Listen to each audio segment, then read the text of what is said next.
ಹಲವಾರು ಹೆಜ್ಜೆಗಳು ಕಷ್ಟನೇ ಬರೋದು. ದೇವರು ಫಸ್ಟ್ ಯಾರಿಗೂ ಸುಖ ಕೊಡಲ್ಲ.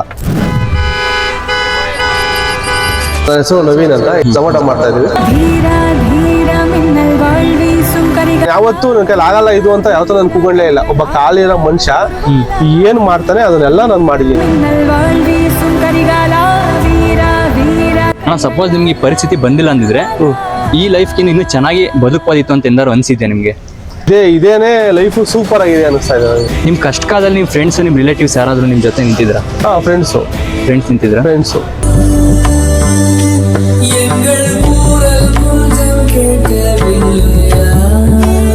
ಆಗಲ್ಲ ಅಂತ ಕೂರ್ಬಾರ್ದು. ಏನನ್ನ ಇವಾಗ ಒಂದು ಕ್ವಶನ್ಗೆ 5 ಆನ್ಸರ್ ಇದೆ. ಆದ್ರೆ ಚಿಕ್ಕಪಟ್ಟೆ ಕಷ್ಟ ಅನ್ಭವಿಸೋದು ಇವತ್ತು ಮಿಡಲ್ ಕ್ಲಾಸ್ ಅವರೇ.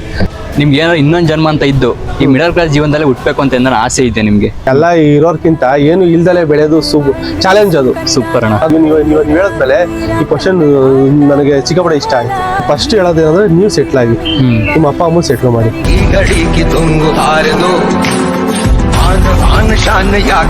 ಅರೆ ಬರೇ ಬಟ್ಟೆ ಹಾಕೋಣ 10 ಸೆಕೆಂಡ್ ಸೊಂಟ ಕುಣಿಸೋ ಹುಡುಗಿರಿಗೆಲ್ಲ ಲೈಕು ಫಾಲೋ ಮಾಡ್ತಾರೆ, ಲಕ್ಷಾಂತರ ಗಟ್ಟಲೆ ಫಾಲೋವರ್ಸ್ ಬರ್ತಾರೆ. ಸೊ ನಿಮ್ಗೋಸ್ಕರ ಮಿಡಲ್ ಕ್ಲಾಸ್ ಅವ್ರಿಗೋಸ್ಕರ ಇಷ್ಟೊಂದು ಕಷ್ಟಪಡ್ತಾ ಇದ್ದೀನಿ. ಸೊ ದಯವಿಟ್ಟು ಸಬ್ಸ್ಕ್ರೈಬ್ ಮಾಡ್ಕೊಂಡು ನನಗೆ ಸಪೋರ್ಟ್ ಮಾಡಿ. ನಮಸ್ಕಾರ ಗುರು, ವೆಲ್ಕಮ್ ಬ್ಯಾಕ್ ಟು ಹಾಲಿನ ಮಾಧ್ಯಮ ಯೂಟ್ಯೂಬ್ ಚಾನಲ್. ನಾನು ನಿಮ್ಮ ಗೆಳೆಯ ವಿನೋದ್. ಇರಬೇಕಿಲ್ಲ ನಾವು ಅವರಂತೆ ಇವರಂತೆ, ಇದ್ದರೆ ಸಾಕು ಯಾರಿಗೂ ಹೊರೆಯಾಗದಂತೆ, ಬೇಕಿಲ್ಲ ನಮಗೆ ಅವರು ಆಗಂತೆ ಈಗಂತೆ, ನಮ್ಮಷ್ಟಕ್ಕೆ ನಾವಿದ್ದರೆ ಇಲ್ಲ ಬೇರಾವ ಚಿಂತೆ, ಸುಖ ದುಃಖ ಏನಾದರೇನಂತೆ, ಬಂದಂತ ಸ್ವೀಕರಿಸೋಣ ಬಂದಂತೆ. ಗುರು, ಇವತ್ತು ಎಷ್ಟೋ ಜನ ಯುವಕರು ತಮ್ಮ ಅಪ್ಪನ ದುಡ್ಡಲ್ಲಿ ಶೋಕಿದಾರರ ಮಧ್ಯೆ ಇವತ್ತು ಕಾಲಿಲ್ಲ ಅಂದ್ರೂ ಕೂಡ ಅದನ್ನು ಕಾಲಿಲ್ಲ ಅನ್ನೋದನ್ನ ಅಕ್ಸೆಪ್ಟ್ ಮಾಡಿಕೊಂಡು ನನ್ನ ಹತ್ರ ಕೈ ಇದೆ ಅಂತ ಪಾಸಿಟಿವ್ ಆಗಿ ಥಿಂಕ್ ಮಾಡಿ ಝೊಮ್ಯಾಟೊ ಡೆಲಿವರಿ ಮಾಡ್ಕೊಂಡು ತನ್ನ ಜೀವನವನ್ನು ನಡೆಸ್ತಾ ಇರ್ತಕ್ಕಂಥ ಒಬ್ಬರು ಸಾಧಕರನ್ನ ಪರಿಚಯ ಮಾಡ್ಕೊಡ್ತೀನಿ. ಇವತ್ತು ಸಾಧಕರ ಸುತ್ತಿನಲ್ಲಿ 11ನೇ ವಿಡಿಯೋ. 11ನೇ ಸಾಧಕರು ಯಾರು ಅನ್ನೋದನ್ನ ನಿಮಗೆ ಪರಿಚಯ ಮಾಡ್ಕೊಡ್ತೀನಿ. ಅದಕ್ಕೂ ಮುಂಚೆ ದಯವಿಟ್ಟು ಇನ್ನೂ ಯಾರು ಸಬ್ಸ್ಕ್ರೈಬ್ ಮಾಡ್ಕೊಳ್ತಾರೆ ವಿಡಿಯೋ ನೋಡ್ತಾರೆ, ದಯವಿಟ್ಟು ಸಬ್ಸ್ಕ್ರೈಬ್ ಮಾಡ್ಕೊಳ್ಳಿ. ಯಾಕಂದರೆ ನನ್ನ ಪ್ರಯತ್ನ ನಿಮಗೋಸ್ಕರನೇ. ಯಾಕಂದರೆ ಮಿಡಲ್ ಕ್ಲಾಸ್ ಯುವಕರು ಶುರು ಮಾಡಬಹುದಾದಂಥ ಬಿಸ್ನೆಸ್ಗಳನ್ನ, ಆ ಬಿಸ್ನೆಸ್ಸಲ್ಲಿರೋ ರಿಯಾಲಿಟಿನ, ವಾಸ್ತವತೆನ ಪ್ರತಿಯೊಂದು ನಿಮಗೆ ತಿಳಿಸೋ ಪ್ರಯತ್ನ ನಂದು. ಸೊ ದಯವಿಟ್ಟು ಸಬ್ಸ್ಕ್ರೈಬ್ ಮಾಡ್ಕೊಂಡಾಗ ಸಪೋರ್ಟ್ ಮಾಡಿ. ನಿಮ್ಮ ಪರಿಚಯ ಮಾಡ್ಕೊಳ್ಳಿ ಅಣ್ಣ. ನನ್ನ ಹೆಸರು ನವೀನ್ ಅಂತ, ಇಲ್ಲೇ ಚಿಕ್ಕಬಳ್ಳಾಪುರ. ಮೂಲತಃ ಹೆಸರು ನಮ್ಮ ಊರು ಮಧುಗಿರಿ. ಝೊಮ್ಯಾಟೊ ಮಾಡ್ತಾ ಇದೀವಿ. ಯಾವಾಗಲೇ ಬೆಂಗಳೂರು ಬಂದು ಒಂದು 8-9 ತಿಂಗಳಾಯ್ತು. ಝೊಮ್ಯಾಟೊ ಮಾಡ್ತಾ ಇದೀವಿ. ಝೊಮ್ಯಾಟೊ ಮಾಡ್ಕೊಂಡು ನಮ್ಮ ಜೀವನ ಸಾಗಿಸ್ಕೊಂಡು ಹೋಗ್ತಾ ಇದೀವಿ.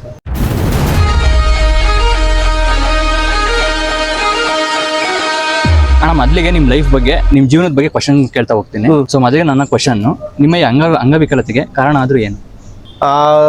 ನಾನು 2 ವರ್ಷದ ಪಾಪು ಆಗಿದ್ದಾಗ ಗ್ಯಾಂಗ್ರೀನ್ ಕಾಯಿಲೆ ಆಗಿ ಅವಾಗ 100ಕ್ಕೆ ಒಬ್ರಿಗೆ ಕಾಯಿಲೆ.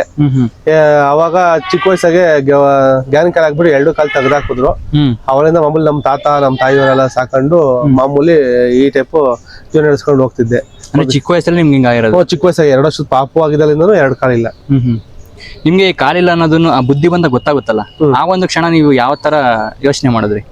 ನನ್ಗೆ ಅನ್ಸಿತ್ತು ಸರ್, ಇವಾಗ ಎಲ್ಲಾರಂತೆ ಇವಾಗ ನಾವು ಮಾಮೂಲಿ ನೋಡಪ್ಪ ಅವ್ರು ಆಟ ಆಡ್ತಾರೆ ಕ್ರಿಕೆಟ್, ನನ್ ಕೆಲ ಆಡಕ್ಕಾಗಲ್ವಲ್ಲ, ಮಾಮೂಲಿ ಅವ್ರು ಮಾರಾಡ್ತಾರೆ ನನ್ ಕೆಲ ಆಡಕ್ಕಾಗಲ್ವಲ್ಲ ಅಂತ ನನಗೂ ಚಿಕ್ಕ ವಯಸ್ಸಾಗ ಅನ್ಸಿತ್ತು. ನಾನು ಒಂದು 6ನೇ ಕ್ಲಾಸ್ 7ನೇ ಕ್ಲಾಸಾಗ ಅನ್ಸಿತ್ತು. ಆಮೇಕಿಂದಕ್ಕೆ ಮಾಮೂಲಿ ಇವಾಗ ಹುಡುಗರು ನಾವು ಆಲ್ಮೋಸ್ಟ್ ನನಗೆ ಮುಂದೆ ಬರಂಗ್ ಮಾಡಿದ್ದೆ ನಮ್ಮ ಫ್ರೆಂಡ್ಸು. ಇಲ್ಲ ಇವನು ಕರ್ಕೊಂಡ್ರೆ ಇವನು ಸಗದ ಆಡ್ತಾನೆ ಕ್ರಿಕೆಟ್, ಇವನು ನನ್ಕಿಂತ ಚೆನ್ನಾಗಿ ಹೊಡಿತಾನೆ ಅಂತೇಳಿ ನಾನೊಬ್ಬ ಒಂದು ಕ್ರಿಕೆಟ್ ಪ್ಲೇಯರ್ ಹತ್ರ ವಿಡಿಯೋ ಇದೆ, ಮೊದಲ ಜನಕ್ಕೆಲ್ಲ ಗೊತ್ತು, ಸಗದಾಗ ಆಡ್ತಾನೆ ಅಂತ ಆಲ್ಮೋಸ್ಟ್ ಎಲ್ಲ ನಾನು ತೋರಿಸ್ತೀನಿ ವಿಡಿಯೋ. ಒಂದೇ ಕಾಲಲ್ಲಿ ಕ್ರಿಕೆಟ್ ಇಲ್ಲ, ಮಾಮೂಲಿ 2 ಕಾಲಾಗೂ ಮಾಮೂಲಿ ಮಣ್ಕಾಲಾಗ ಹೊಡೆಯೋದು ಎಲ್ಲ ಮಾಮೂಲಿ. ಇವಾಗ ಆಲ್ಮೋಸ್ಟ್ ಒಬ್ಬ ಪ್ಲೇಯರ್ ಕಾಲ್ದಿರೋನು ಆಡಕ್ಕಾಗಲ್ಲ, ಆ ಟೈಪ್ ನಾನು ಆಡ್ತೀನಿ. ವಿಡಿಯೋ ಇದೆ ನಿಮ್ದು? ವಿಡಿಯೋ ಇದೆ, ನಾನು ವಿಡಿಯೋ ಕೊಡ್ತೀನಿ.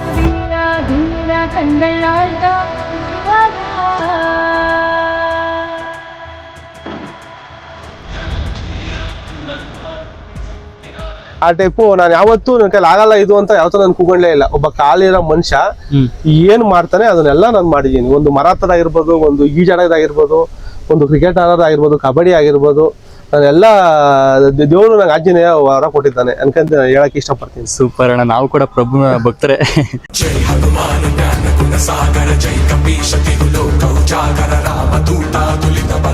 ನಿಮ್ ಫ್ಯಾಮಿಲಿ ಬಗ್ಗೆ ಹೇಳೋದಾದ್ರೆ? ಆ ಫ್ಯಾಮಿಲಿ ಬಗ್ಗೆ ನಮ್ಮ ತಾತ ತೀರೋದ್ರು. ಮಾಮೂಲಿ ನಮ್ಮ ತಾಯಿ ನಾವು ಇಲ್ಲೇ ಬೆಂಗಳೂರಾಗೆ ಇದೀವಿ. ನಮ್ಮ ತಾಯಿ ಆಚಾರ್ಯ ಕಾಲೇಜಿಗೆ ಹೋಗುತ್ತೆ. ನಾವು ಮಾಮೂಲಿ ಝೊಮ್ಯಾಟೊ ಮಾಡ್ತೀನಿ ಸರ್. ಬೆಳಿಗ್ಗೆ 8 ಗಂಟೆಗೆ ಬಂದ್ರೆ ನೈಟ್ 10 ಗಂಟೆಗೆ ಝೊಮ್ಯಾಟೊ ಮಾಡ್ತೀನಿ.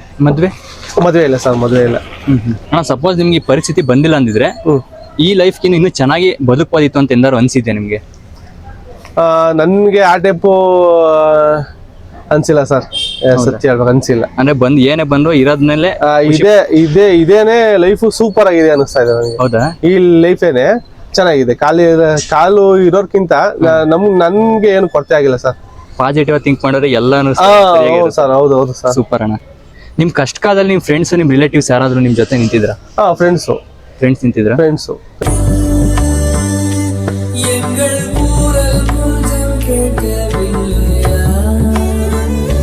ನಮ್ಮ ಅಕ್ಕವರು, ನಮ್ಮ ಅಮ್ಮವರೇ, ನಮ್ಮ ತಾತವರೇನೆ. ಒಂದ್ ಸನ್ನಿವೇಶ ಹೇಳೋದಾದ್ರೆ ನಿಮ್ ಫ್ರೆಂಡ್ಸ್ ನಿಮ್ ಜೊತೆ ನಿಂತಿದ್ದು. ಅದೇ ಸರ್, ಇವಾಗ ನಾನು ಹೇಳಿದ್ನಲ್ಲ, ನಮ್ಮ ಫ್ರೆಂಡು ನನ್ ಗೆಳೆಯ ರಂಜು ಅಂತ ಇದ್ದ. ಚಿಕ್ಕ ವಯಸ್ಸಾಗಿಂದನು ಫ್ರೆಂಡ್ಸೇ. ಮಾಮೂಲಿ ಚಿಕ್ಕ ವಯಸ್ಸಿಂದನು ಫ್ರೆಂಡ್ಸೇ. ಅವನೇ ಎಲ್ಲ ಆಲ್ಮೋಸ್ಟ್. ಇವಾಗ ನನ್ಗೆ ಫಸ್ಟ್ ಇದಿತ್ತು, ಏನೋ ವೀಲ್ ಚೇರ್ ಕೊಟ್ಟಿದ್ರು ಚಿಕ್ಕ ವಯಸ್ಸು. ಆಮೇಲೆ 3 ಚಕ್ರ ಸೈಕಲ್ ಕೊಟ್ರು. ಆಮೇಲೆ ಹಿಂದಕ್ಕೆ ಗೌರ್ಮೆಂಟ್ ಕಡೆಯಿಂದ ನಮ್ದು ಮದ್ಗಿರಿ ಕೆ ರಾಜಣ್ಣವರು ಒಂದು ಗಾಡಿ ಕೊಟ್ಟಿದ್ರು. ಕೊಟ್ಟಿದ್ದಾದ್ಮೇಲೆ ನಾನು ಹಿಂಗೆ ಫೈನಾನ್ಸ್ ಬಿಸ್ನೆಸ್ ಎಲ್ಲ ಮಾಡ್ತಿದ್ದೆ. ಮಾಮೂಲಿ ನಮ್ಮ ಹುಡುಗ ಬಾ ಅಂತ ಹೇಳಿದ್ರು, ತುಮಕೂರು ಕರ್ಕೊಂಡು ಹೋಗೋದು, ನಮ್ಮ ಹುಡುಗನೇ ಬಟ್ಟೆ ಕೊಡ್ಸೋದು ಎಲ್ಲ ಅವನೇ ಆಲ್ಮೋಸ್ಟ್. ಇವಾಗ ನಾನು ಮಾಮೂಲಿ ನನಗೆ ಸ್ಟಾರ್ಟಿಂಗ್ ಮುಜುಗರ ಆಗೋದು. ಇವಾಗ ನಾನು ಧರ್ಮಸ್ಥಳಕ್ಕೆ ಹೋದ್ರೆ ನಾನೆಲ್ಲಪ್ಪ ಹ್ಯಾಂಡಿಕ್ಯಾಪ್ಟ್, ಹೆಂಗಪ್ಪ ಅಲ್ಲಿ ಹೋಗಿ ಸ್ನಾನ ಮಾಡ್ಕೊಳ್ಳೋದು, ಹೆಂಗಪ್ಪ ಏನಪ್ಪ ಅನ್ಸೋದು. ಆಮೇಲೆ ನಮ್ಮ ಹುಡುಗ ಅಲ್ಲಿ ಹೋದ್ಮೇಲೆ ನನ್ಕಿಂತ ದೇಕೊಂಡು ಬರೋರು ಸಮೇತನು ಅವರು ನಾನೇ ಇಷ್ಟು ಚೆನ್ನಾಗಿದ್ದೀನಿ, ದೇವ್ರು ನನಗೆ ಶಕ್ತಿ ಕೊಟ್ಟಾನೆ, ಅವ್ರು ನೋಡು ಪಾಪ ನನಗೆ ಆ ಟೈಪ್. ಆಮೇಲೆ ಆಲ್ಮೋಸ್ಟ್ ಫ್ರೆಂಡ್ಸೇನೆ ಸರ್, ಎಲ್ಲ ಅವರೇ ಕರ್ಕೊಂಡು ಹೋಗೋದು, ಎಲ್ಲ ಅವರೇ ಫ್ರೆಂಡ್ಸೇ. ಅಂದ್ರೆ ನಮ್ ಜೀವನದಲ್ಲಿ ನಾವು ನಮ್ಗಿನ್ನು ಕೆಳಗಡೆ ಇರೋರ್ನ ಕಂಪೇರ್ ಮಾಡ್ಕೊಂಡು ಜೀವನ ಮಾಡ್ಬೇಕು.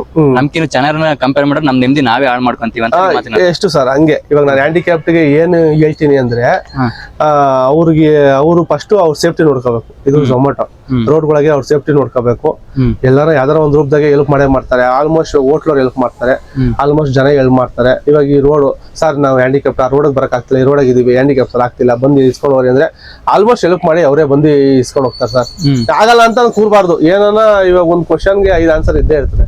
ಹೌದು, ಆ ಟೈಮ್ ಗುರು QR ಕೋಡ್ ಮತ್ತೆ ಇವ್ರ ಫೋನ್ ಪೇ ನಂಬರ್ ನಲ್ಲಿ ಡಿಸ್ಪ್ಲೇ ಮಾಡ್ತೀನಿ. ಸೊ ದಯವಿಟ್ಟು ನಿಮ್ ಕೈಲಿ ಸಾಧ್ಯವಾದಷ್ಟು ಸಹಾಯ ಮಾಡಿ ಇವ್ರ ಸ್ವಾಭಿಮಾನನ ಮೆಚ್ಚಿ ಪ್ರೋತ್ಸಾಹಿಸಿ. ಅಣ್ಣ, ಇವತ್ತು ಎಷ್ಟೋ ಜನ ಯುವಕರು ತಮ್ಮ ಅಪ್ಪನ ದುಡ್ಡಲ್ಲಿ ಶೋಕಿ ಮಾಡ್ಕೊಂಡು ಜೀವನ ಮಾಡ್ತಾ ಇದಾರೆ. ಸೊ ಅಂತ ಯುವಕರಿಗೆ ರಿಯಾಲಿಟಿ ಬಗ್ಗೆ ನೀವೇನ್ ಹೇಳಕ್ ಇಷ್ಟಪಡ್ತೀರಾ? ಜೀವನದ ಬಗ್ಗೆ ಅಂದ್ರೆ ಸರ್, ಇದು ಮಾಮೂಲಿ.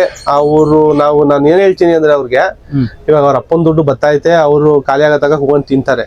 ಖಾಲಿ ಆದ್ಮೇಲೆ ಅವರು ಪೂರ್ತಿ ಅವ್ರು ಮಾಡ್ಕೊಳಕ್ಕಾಗಲ್ಲ. ದುಡ್ಡು ಖಾಲಿ ಆದ್ಮೇಲೆ ಮೆಂಟಲಿ ಅವರು ಇಲ್ದಿದ್ರೆ, ಇವಾಗ ಡೈಲಿ 10,000 ರೂಪಾಯಿ ಖರ್ಚು ಮಾಡ್ಕೊಂಡು ಓಡ್ತಿರ್ತಾರೆ, ಪೂರ್ತಿ ಎಲ್ಲ ಖಾಲಿ ಆಗ್ಬಿಡ್ತೈತೆ. ಅವ್ರ ಅಪ್ಪಂದು ಬಿಸ್ನೆಸ್ ಲಾಸ್ ಆಗ್ಬಿಡ್ತೈತೆ. ಅವಾಗ ಪೂರ್ತಿ ಅವ್ರು ಏನಾಗಬೇಕು ಅಂದ್ರೆ, ಮಾಮೂಲಿ ಮೆಂಟಲ್ ವೀಕ್ ಆಗ್ಬಿಟ್ಟು ಮನೆಗೆ ಇಟ್ಕೊಂಡು ಕೊನೆಗೆ ಹೊರಟೋಗ್ಬೇಕು ಅಂತ ವೃತ್ತಿ ಬರ್ತೈತೆ. ಅದ್ರ ಬದಲು ಅವ್ರ ಅಪ್ಪನಂಗೆ ಅವರು ಒಂದು ಬಿಸ್ನೆಸ್ ಬಂಡವಾಳ ಹಾಕೊಂಡು ಇನ್ನ ಆದಾಯ ಬರಂಗ್ ಮಾಡ್ಕೊಂಡು ಸ್ವಲ್ಪ ಜನಕ್ಕೆ ಹೆಲ್ಪ್ ಮಾಡ್ಕೊಂಡು ಹೋದ್ರೆ ಅದು ಲೈಫ್ ಸರ್. ಅಣ್ಣ, ಇವತ್ತು ಮಿಡಲ್ ಕ್ಲಾಸ್ ಹುಡುಗರ ಜೀವನ ಯಾವ ತರ ಇದೆ? ಈ ಮಿಡಲ್ ಕ್ಲಾಸ್ ಜೀವನ ಏನ್ ಅನ್ನಿಸ್ತಾ ಐತೆ ನಿಮ್ಗೆ ನಿಮ್ ಲೈಫ್ ಅಲ್ಲಿ? ಮಿಡಲ್ ಕ್ಲಾಸ್ ಅಂದ್ರೆ ಸರ್, ಇವಾಗ ನೀವೇ ನೋಡ್ರಿ, ಇವಾಗ 5,000 ರೂಪಾಯಿ ಮನೆ ಬಾಡಿಗೆ. ನೀವೀಗ ಏನಂದ್ರು ಗಾಡಿಗೆ 400 ರೂಪಾಯಿ ಪೆಟ್ರೋಲ್ ಆಗುತ್ತೆ. ಊಟ 100 ರೂಪಾಯಿ, ತಿಂಡಿ 100 ರೂಪಾಯಿ, ರಾತ್ರಿ 100 ರೂಪಾಯಿ. ಮಿನಿಮಮ್ ತಿಂಗಳಿಗೆ 15-20 ಸಾವಿರ ರೂಪಾಯಿ ಖರ್ಚು ಬಂದೇ ಬರುತ್ತೆ. ಆದ್ರೆ ಚಿಕ್ಕಪಟ್ಟೆ ಕಷ್ಟ ಅನ್ಭವಿಸೋದು ಇವತ್ತು ಮಿಡಲ್ ಕ್ಲಾಸ್ ಅವರೇ. ಪ್ರತಿಯೊಂದು ಕೊಂಡ್ಕೋಬೇಕು ಅವರು. ಇವಾಗ ಇವಾಗ ಯಾರನ್ನ ಟಿಪ್ಸ್ ಒಂದು 65 ರೂಪಾಯಿ ಹಾಕಿದ್ರೆ, ಮೇಡಮ್ ಅವ್ರು 65 ರೂಪಾಯಿ ಕೊಟ್ಟಾರೆ, 30 ರೂಪಾಯಿ ಕೊಟ್ಟಿದ್ದಾರೆ, ಇವತ್ತು ಬೆಳಿಗ್ಗೆ ತಿಂಡಿಗೆ ಆಯ್ತು, ಮುಂದೆ ಊಟಕ್ಕೆ ಆಯ್ತು. ಇವಾಗ ದುಡಿಯೋ ದುಡ್ಡು ನಾವು 100 ರೂಪಾಯಿ ನಾಳೆಗೆ ನಾವು ಅದನ್ನ ಇದ್ ಮಾಡ್ಕೋಬಹುದು ಅಂತ ಅನಿಸ್ತದೆ. ಅಣ್ಣ, ಸಪೋಸ್ ನಿಮ್ಗೆ ಏನಾದ್ರು ಇನ್ನೊಂದು ಜನ್ಮ ಅಂತ ಇದ್ದು ಈ ಮಿಡಲ್ ಕ್ಲಾಸ್ ಜೀವನದಲ್ಲಿ ಹುಟ್ಬೇಕು ಅಂತ ಏನಾದ್ರು ಆಸೆ ಇದೆ ನಿಮ್ಗೆ? ಹೌದು ಸರ್, ಯಾಕೆಂದ್ರೆ ಇದು 100% ಸತ್ಯ. ಎಲ್ಲ ಇರೋರ್ಕಿಂತ ಏನು ಇಲ್ದಲೆ ಬೆಳೆಯೋದು ಚಾಲೆಂಜ್. ಅದು ಸೂಪರ್ ಅಣ್ಣ. ಅದು ಸಿಕ್ಕಾಪಟ್ಟೆ ಚಾಲೆಂಜ್ ನಂಗೆ. ಇವಾಗ ಅದು ನೀವ್ ಹೇಳಿದ್ಮೇಲೆ ಈ ಕ್ವಶನ್ ನನಗೆ ಸಿಕ್ಕಾಪಟ್ಟೆ ಇಷ್ಟ ಆಯ್ತು. ಸರ್, ಆಟೆ ಬೆಳೆಯಕ್ಕೆ ಇಷ್ಟ. ಮಿಡ್ಲ್ ಕ್ಲಾಸ್ಗೆ ಹುಟ್ಟಿ ಏನು ಇಲ್ದಂಗೆ ನಾವು ಎಲ್ಲ ತಗೊಂಡು ಬೆಳೆಯೋದೇ ಸಖತ್ ಇಷ್ಟ ನನಗೆ. ಲೈಫ್ ಚಾಲೆಂಜಿಂಗ್ ಹೋಗ್ಬೇಕು. ಚಾಲೆಂಜಿಂಗ್ ಹೋದ್ರೆ ಮನುಷ್ಯ. ಇವಾಗ ಚಾಲೆಂಜಿಂಗ್ ಆಗಿ ಬಂದಿರೋದು. ಇವಾಗ ಕೋಟಿ ದುಡ್ಡು ಇರ್ತೈತೆ, ಮಾಮೂಲಿ ಕಷ್ಟ ಮಾಡ್ಕೊಂಡು ನೋವು ಓಡ್ತಿರ್ತಾರೆ. ಅವ್ರು ನಿದ್ದೆ ಇಲ್ಲ, ಅವರ ಇಲ್ಲ, ಅವರು ಮಾಮೂಲಿ.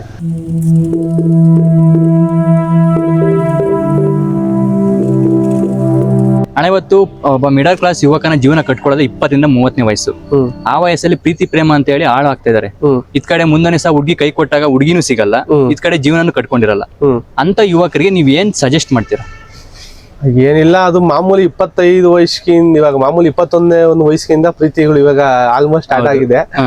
ಅದ್ರ ಬಗ್ಗೆ ನಾನು ಏನ್ ಹೇಳ್ತೀನಿ ಅಂದ್ರೆ, ಮಾಡ್ರಿ, ಬೇಡ ಅನ್ನಲ್ಲ. ಆರಾಮಾಗಿ ಅವ್ರಿಗಿನ್ನು ನಿಮ್ಮಂಗೆ ಪ್ರೀತಿ ಮಾಡ್ತಿದ್ರೆ ಮಾಡ್ರಿ. 4 ವರ್ಷ ನಾನು ಸೆಟ್ಲ್ ಆಗ್ತೀನಿ, ಚೆನ್ನಾಗಿ ದುಡಿತೀನಿ, ನೀನು ನೋಡ್ಕೊಂತೀನಿ, ಅನ್ನಂಗಿದ್ರೆ ಅವ್ಳಿಗೆ 4 ವರ್ಷ ನಿಮ್ಮ ಜೊತೆ ಟ್ರಾವೆಲ್ ಮಾಡಿದ್ರೆ ಚೆನ್ನಾಗಿ ದುಡ್ದು ಎತ್ತಿಕೊಂಡು ನೀವು ಮನೆಗೇನೆ ಕಟ್ಕೊಂಡು ಪ್ರೀತಿ ಮಾಡಿ ಮದುವೆ ಆಗ್ರಿ. ಅಲ್ಲೇ ನಿಮ್ಗೆ ಗೊತ್ತಾಗ್ಬಿಡ್ತದಲ್ಲ, ಸಪೋಸ್ ಇರ್ತೈತೋ ಹುಡುಗಿ ಇರಲ್ವೋ, ಇವಾಗ ಬೇರೆ ಜೊತೆ ಇವಾಗ ಯಾರೋ ದುಡ್ಡು ಕಸ ಬಂದು ಯಾರ ಜೊತೆ ಒಲವು ಬಂದು ಹೋಗ್ತೈತೋ ಇಲ್ವೋ ಅಂತ ಗೊತ್ತಾಗುತ್ತಲ್ಲ ಸರ್. ಅದಕ್ಕೆ ಫಸ್ಟ್ ಏನು ಅಂದ್ರೆ ಪ್ರತಿಯೊಬ್ಬರಿಗೆ ಹೇಳೋದು ಹೆಂಗ್ ಗೊತ್ತಾ, ನೀವು ಸೆಟ್ಲ್ ಆಗಿ. ಸೂಪರ್. ನೀವು ಫಸ್ಟ್ ಹೇಳೋದೇನಂದ್ರೆ ನೀವು ಸೆಟ್ಲ್ ಆಗಿ, ನಿಮ್ಮ ಅಪ್ಪ ಅಮ್ಮನ ಸೆಟ್ಲ್ ಮಾಡಿ, ಆಮೇಲೆ ಮದುವೆ ಆಗಿ.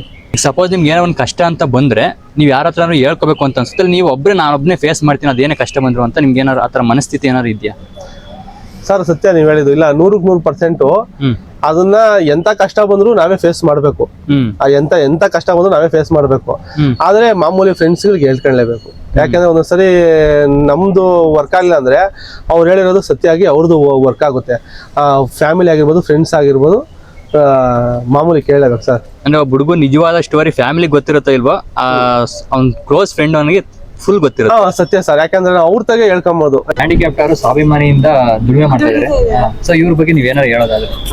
ನಾವು ಇದ್ಬಿಟ್ಟು ಹೆಲ್ದಿ ಆಗಿದ್ಬಿಟ್ಟು ನಾವು ನೆಟ್ಟಾಗಿ ಕೆಲಸ ಮಾಡಲ್ಲ. He being handicapped, he is doing his work. All the best and thank you. Thank you ma'am. ಇಷ್ಟು ಹೇಳ್ತಾ ಈ ವಿಡಿಯೋ ಮುಗಿಸ್ತಾ ಇದ್ದೀನಿ. ಸೊ ಮುಂದಿನ ವಿಡಿಯೋದಲ್ಲಿ ಇನ್ನೊಂದು ಬಿಸ್ನೆಸ್ ಜೊತೆ ಬರ್ತೀನಿ. ದಯವಿಟ್ಟು ಸಬ್ಸ್ಕ್ರೈಬ್ ಮಾಡ್ಕೊಳ್ಳಿ. ಸೊ ನೆಕ್ಸ್ಟ್ ಸಿಗೋಣ. ಅಲ್ಲಿವರೆಗೂ take care and bye bye.